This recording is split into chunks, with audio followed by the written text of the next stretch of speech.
Hello, and welcome to this edition of Thompson Hine's Environmental Laws Podcast. My name is Devin Barry. I'm a partner in the Environmental Practice Group here at Thompson Hine. I'm in the Cleveland office. Today, I'm joined by one of my colleagues, one of the newest members of our group here at Thompson Hine. Her name's Audrey Avila. She is a new member to our Chicago office, and she, like me, loves all things air permitting and air compliance. So welcome, Audrey. So a large portion of both of our practices, like I mentioned, is either air compliance or enforcement defense, as well as following all the various things that occur on a day-to-day basis as it relates to the Clean Air Act. So when we were talking about what we could talk about that would be interest to the listeners of this podcast, air definitely came to mind. So we're going to be coming at it from kind of two different perspectives. I've spent my whole practice in private practice here at Thompson Hine. Audrey has joined us recently from the Illinois Attorney General's office, so she gives a slightly different perspective. And so we're going to be talking about two relevant topics today. One of those is environmental justice, and specifically some recent developments that have occurred in Audrey's backyard there in Illinois.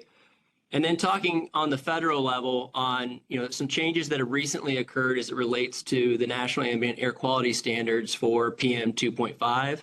Don't worry, I can describe what that means when we get there, but that's the agenda for today. So with that intro out of the way, I want to just dive right in and turn this over to Audrey so that we can learn a little bit more about what's been going on in Illinois. So knowing that, we're going to be talking about environmental justice, I think we probably should set the baseline first on what exactly it is before we get into the nitty-gritty. So Audrey, could you maybe talk a bit about what environmental justice is?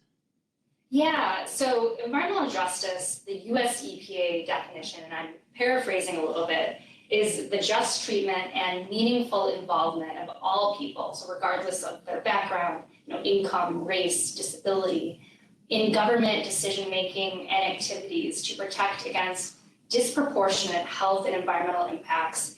And this is to promote access to a healthy, sustainable environment to live in.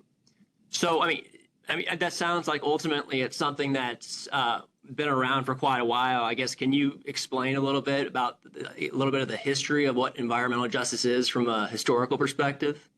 Yeah, EJ, it isn't new. It has its roots in the 1960s civil rights movement. So like you said, it's been around a while, and it extends to everything that EPA does, from setting pollution standards to permitting to enforcement. When President Biden took office, he launched an ambitious EJ agenda, emphasizing a whole of government approach that was going to use all available tools in the toolbox to advance EJ. Today, we're going to talk about an EJ issue in Chicago involving the relocation of a scrap metal recycling facility. Well, I think that's probably a good segue then. Can you describe a little bit about what's been going on in Chicago? Yeah, so Chicago has been kind of at the center of EJ issues with the relocation of this scrap metal recycling facility from Lincoln Park, which is a wealthy, mostly white area of Chicago, to a lower income, primarily minority community on Chicago's southeast side. So this facility, had a history of environmental violations and complaints. And the Lincoln Park community and environmental groups really organized for years to close it. So the good news is they were successful. The bad news is they decided to relocate to the southeast side, which is an area that's heavily burdened by pollution. It has both of the city's Superfund sites. It's a primarily Latino and Black community that's also lower income. Well, I think I probably know the answer to this, but I guess how did the South Side Chicago community respond to the relocation? Well, it sparked protests, it sparked hunger strikes, and litigation from community groups. And what's interesting is the type of legal action it sparked. Community groups filed complaints against both the city and Illinois EPA, asserting that the actions of the city and state to relocate this facility from a white area to a minority area discriminated on the basis of race or national origin in violation of Title VI of the Civil Rights Act. So generally, when we think of civil rights actions, we think of it in other sectors like education, employment, transportation. and not in environmental matters. So there's been a renewed focus to utilize, these civil rights laws to tackle EJ concerns. So the complaint against the city was filed with the U.S. Department of Housing and Urban Development, HUD, and HUD did an investigation and found the city to be in non-compliance with the Civil Rights Act. And the city and HUD entered into a settlement and agreed to various EJ reforms. So what has happened now then with the complaint? So with the civil rights complaint against the Illinois EPA, that was filed with the U.S. EPA, not with HUD. And in February, so just recently, U.S. EPA and IEPA entered into an informal resolution agreement, and this is like a type of settlement to settle these civil rights claims. Now, IEPA already has a lengthy permit review process that includes EJ considerations. This settlement really reasserts this existing permitting process, and it says to promote transparency in the permitting process and to show how the process will be strengthened. So this is actually really great for companies to review and read because it lays out in one place a very detailed explanation of the permit process. It discusses how IEPA uses a mapping tool called EJ Start to determine whether a facility is in an EJ area of concern, and it details the process that's already in place when a facility is in an EJ area, such as emissions reductions, air quality modeling, and other permit enhancements. I think that's probably one of the most important parts, I guess, of this whole settlement from my perspective is the predictability, because I know a lot of our clients, they're supportive of the EJ movement, and the frustration primarily comes from a lack of predictability. How do you make business decisions that consider environmental justice without knowing how environmental justice is evaluated, especially in the permitting process? Right. And this, that's why this document's really great for companies to review because it's all in one place. So I guess, can you outline, what are the EJ reforms that are outlined in the settlement?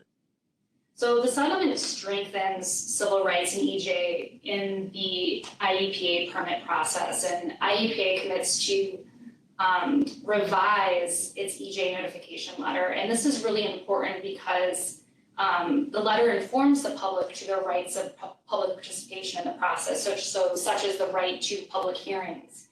IEPA also commits to affirmatively consider prior adjudications, violations, past compliance history when considering an application. Overall, IEPA is really agreeing to this more holistic approach to permitting so that IEPA could conduct additional analysis to inform its permit decisions, such as reviewing information related to other permitted sources in the area, data from U.S. EPA EJ Screen, which is an EPA EJ screening and mapping tool. That's different from the Illinois mapping tool I said before, which is EJ Start. So really using these mapping tools and then looking at proximity to sensitive populations, such as if it's close to a school, is it across from a park, is it near a daycare, a hospital, a church or cultural or religious site. And then if the analysis does show this disproportionate impact, IEPA can consider additional permit enhancements such as air quality modeling, emissions analysis, maybe they'll do more inspections, look at grant funding for the community, and really collaborate more with EPA, US EPA, to mitigate any adverse impacts. And then all this information is going to be packaged up and provided by IEPA in a written analysis prior to the public comment. And then there's three more things that IEPA will also commit to: update its notice of non-discrimination and grievance procedures, revise its public participation plan, and I think very important, provide training for IEPA staff in all these new procedures, because how are they going to implement all this if the staff doesn't have training? Right. Well, I guess taking a step outside of Illinois and that relationship between Illinois and US EPA, how do you see this settlement ultimately impacting more on the national level? Yeah, I really see it as a win for EJ activists and an affirmation of Biden's EJ goals to, where he wants to use every tool in the toolbox to advance EJ. I see other states, they might look to Illinois to see how these EJ reforms are being implemented, how they're playing out. So Illinois might serve as a kind of an EJ model. On the other hand, EPA has dropped other high-profile civil rights investigations, the biggest one being in Louisiana, where Louisiana fought back and filed a lawsuit against EPA, and that could be like a whole nother podcast. But I think the question is like, what will happen next? You know, will the Illinois EJ model prevail, or will states fight back like Louisiana? I think what's clear is that EJ isn't going anywhere, you know, and companies should be proactive in addressing EJ issues. So what are your, I guess, on that note, what's your advice for proactive strategies that companies can implement? So first, know your community. You know, there's various free mapping tools, like I mentioned above, that provide demographic, socioeconomic, and environmental info.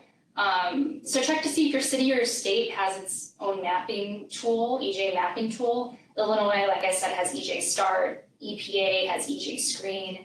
There's the Climate and Economic Justice Screening tool. I mean, you have Google Maps, you know, the internet. You know, and after using these free tools, if you see like your current or a future operation is in an area of EJ concern, or maybe it's close to an area of EJ concern, be proactive about your legal risks and communicate with regulators, your attorneys early on. Two, engage with your community. So, you know, seek out community partnerships, know your local environmental and community groups, identify local concerns and issues. You know, this could also be an opportunity to showcase your company's positive impacts on the community. So, you know, there's really this increased emphasis on public outreach during the permit process now. So it's important to seek out community engagement early on to understand and address any concerns. And then three, stay informed about EJ legislation and development. So EJ is constantly evolving. There's new guidance, you know, litigation, new policies being enacted all the time at the local and federal level. So just stay updated on developments and how it might affect your facilities and projects. It's good advice. Well, and now that you've heard about Chicago EJ developments, I'd like to hear about, you know, these national ambient air quality developments in PM 2.5. And that's a real like mouthful of words. So I'm going to ask you some questions. But before we get into like, you know, the recent rulemaking on PM 2.5, can you provide some background for the non-air nerd listeners on, you know, what are the national ambient air quality standards and what is PM 2.5? Sure. So, you know, the National Ambient Air Quality Standards, you might hear them referred to as the NAAQS. It's kind of like, look at it as the backbone of the Clean Air Act. It's the national standards that are set by U.S. EPA to protect either public health or public welfare. There's different standards associated with each one of those. And so when they set these national standards, there's 6 criteria pollutants are what they're referred to as. PM, or particulate matter, just happens to be one of those. So when we're talking about this rulemaking that has come about, we're focused on one of the national ambient air quality standards for one pollutant. But I guess the one caution I'll leave with that is that some of the others, for instance, are sulfur dioxide and nitrogen oxide. And those are 2 other criteria pollutants which would have their own standards, but they are referred to as precursors to PM. So just keep in mind when you're talking about this rule that you're really needing to consider all 3 of those pollutants. And ultimately, the standards will be applicable to all 3. So what do NAAQS have to do with facilities and air permits? So they impact air permits in a variety of different ways. Just to kind of map out, basically, the National Ambient Air Quality Standards are ultimately set. And the states then, because we have this delegated authority, have to submit plans. Well, they have to first determine whether or not their particular state or areas of the state are in attainment, or they meet or are below that standard. And if they're not in attainment, then they are what are considered in non-attainment. So states will ultimately identify areas of the state. It may be small portions of the state. It may be the entire state that are either in attainment or in non-attainment. And in those states where they're in non-attainment, they have to ultimately submit plans, which are called state implementation plans, or SIPs. to say how the state air permitting program is ultimately going to ensure that the levels of that pollutant are reduced in the state so that those areas that are identified as non-attainment then become in attainment instead. And with that background, can you explain, these recent developments with the NAAQS for PM 2.5? Sure. So the recent change is ultimately U.S. EPA, the Cliff Notes version is U.S. EPA recently issued a rule in which they are reducing the PM 2.5 annual NAAQS. So obviously, if they're reducing the level, it means that it would change existing determinations on whether or not areas of a state are in attainment or not in attainment. And I forgot to mention it before, PM 2.5 is kind of a subcategory of particulate matter. So you think of dust going into the air. PM 2.5 is one of the smallest sizes of that dust. And it's a particular concern to EPA because it's small enough to enter into the bloodstream, which is why they're looking into this more. So the little bit of history here is that the Trump administration ultimately did review the PM 2.5 NAAQS for protectiveness, which they're required to do on a regular basis. They found it to be protective, but the Biden administration ultimately said, no, we're going to relook at that. And the rule that was issued in March of this year is the culmination of that, which they said, no, we do not find it to be protective. We need to reduce it. So the level was ultimately reduced from 12 micrograms per cubic meter to 9 micrograms per cubic meter. And that's significant in that there's a lot of areas of the country where the background concentrations are pretty darn near the new number of 9 micrograms. So that is what's causing a lot of concern when it comes to ultimate compliance and meeting these standards. It's a very significant reduction. It's on the very lower end of what EPA was originally proposing. So this is a pretty complex topic, especially if you're not an expert in the field. I mean, let's get real, even if you are an expert in the field. Can you take a shot at just explaining the practical impact of this change and how it might impact operations? I will do my best. And I think you should break it into two parts. There's the short-term impacts, which perhaps it gets back into the complexity issue here, and that the new standard technically won't affect a lot of folks for, say, 2 years out, and I'll explain why in a moment. But in the short term, when the rule becomes effective, which I believe is in May of this year, it becomes effective from a modeling standpoint. So when a company that's a major source of emissions is going to be getting, we won't get into all the nitty-gritty permitting aspects of it, but when they're going to go get a major permit, they often have to do modeling, which is to say, how are the emissions from that facility going to impact the neighboring area? And are they ultimately going to impact the ability of that area to achieve the National Ambient Air Quality Standard? So if you're a facility that right now is in the permitting process, or you're a facility that has a major change happening at your factory, let's say in the next year and a half, you're going to have to model to a much lower standard. And if you fail that modeling, it is a possibility that you either have to make significant changes in what you're proposing or that you wouldn't be able to get a permit. So that's the short-term, realistic possibility for many sources.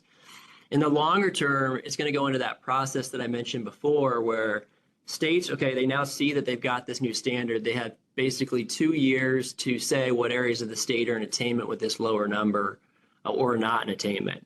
EPA would then approve that. The states then go through the process of submitting their SIPs or their plans on how the states are going to be complying.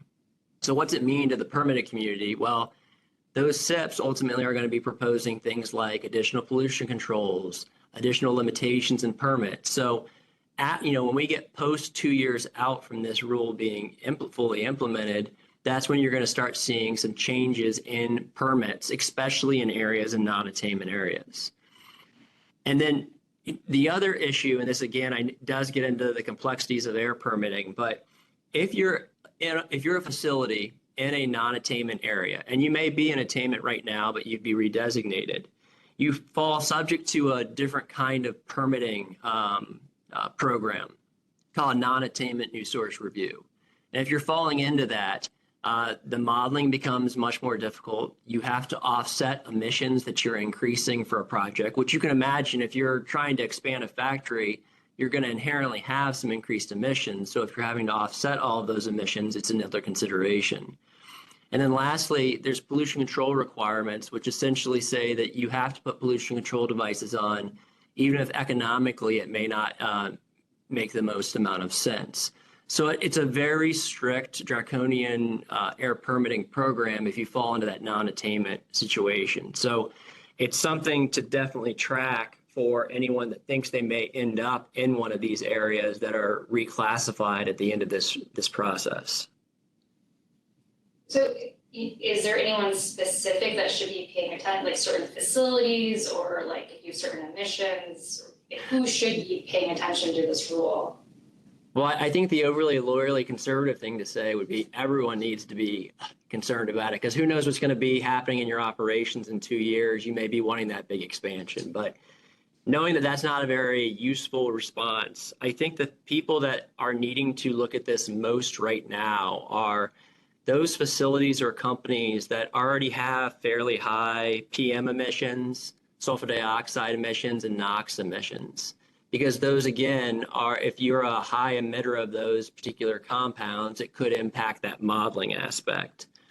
I think any kind of major source, if you're a Title V source that may, or maybe a synthetic source that has taken limitations to stay below Title V thresholds, there's a possibility in the future that that strategy would need to be revised because of reclassification areas.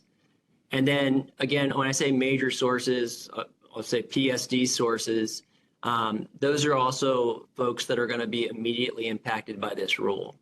So those are the ones that I think it could be really monumental on how they're actually able to move forward with projects in the future. But I think it will trickle down eventually to everyone seeing more aggressive controls for PM and future permits.